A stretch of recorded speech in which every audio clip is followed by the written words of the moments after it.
So they took Jesus, and carrying the cross by himself, he went out to what is called the place of the skull, which in Hebrew is Golgotha. There they crucified him, and with him 2 others, one on either side with Jesus between them. Pilate also had an inscription written and put on the cross. It read, "Jesus of Nazareth, the King of the Jews." Many of the Jews read this inscription because the place where he was crucified was also near the city, and it was written in Hebrew, in Latin, and in Greek. Then the chief priests said to Pilate, "Do not write the King of the Jews, but this man said, 'I am King of the Jews.'" Pilate answered, "What I have written, I have written." When the soldiers had crucified Jesus, they also took his clothes and divided them into 4 parts, one for each soldier. They also took his tunic. Now the tunic was seamless, woven in one piece from the top. So they said to one another, "Let us not tear it, but cast lots for it to see who will get it." This was to fulfill what the scripture says, "They divided my clothes among themselves, and for my clothing they cast lots." And that is what the soldiers did. Meanwhile, standing near the cross of Jesus were his mother and his mother's sister Mary, the wife of Clopas, and Mary Magdalene. When Jesus saw his mother and the disciple whom he loved standing beside her, he said to his mother, "Woman, here is your son." Then he said to the disciple, "Here is your mother." And from that hour, the disciple took her into his own home.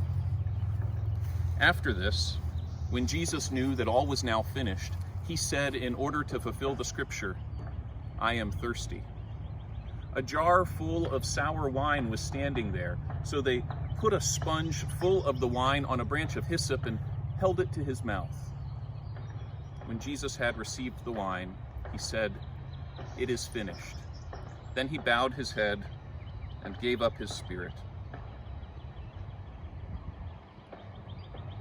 Since it was the day of preparation, the Jews did not want the bodies left on the cross during the Sabbath, especially because that Sabbath was a day of great solemnity.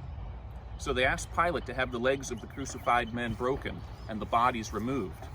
Then soldiers came and broke the legs of the first and of the other. But when they came to Jesus and saw that he was already dead, they did not break his legs.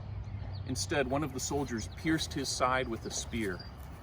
At once, blood and water came out. The one who saw this has testified, so that you also may believe. His testimony is true, and he knows he tells the truth. These things occurred so that the scripture might be fulfilled. None of his bones shall be broken. And another scripture says, "They will look on the one whom they have pierced." After these things, Joseph of Arimathea, a disciple of Jesus, though a secret one for fear of the Jews, came and asked Pilate to let him take away the body of Jesus. Pilate gave permission, so he came and removed his body. Nicodemus, who had at first come to Jesus by night, also came, bringing a mixture of myrrh and aloes weighing about 100 pounds. They wrapped the body of Jesus with the spices in linen cloths, according to the burial custom of the Jews. Now, in the place where he was crucified, there was a garden, and in the garden there was a new tomb in which no one had ever been laid. And so, because it was the Jewish day of preparation, and the tomb was nearby, they laid Jesus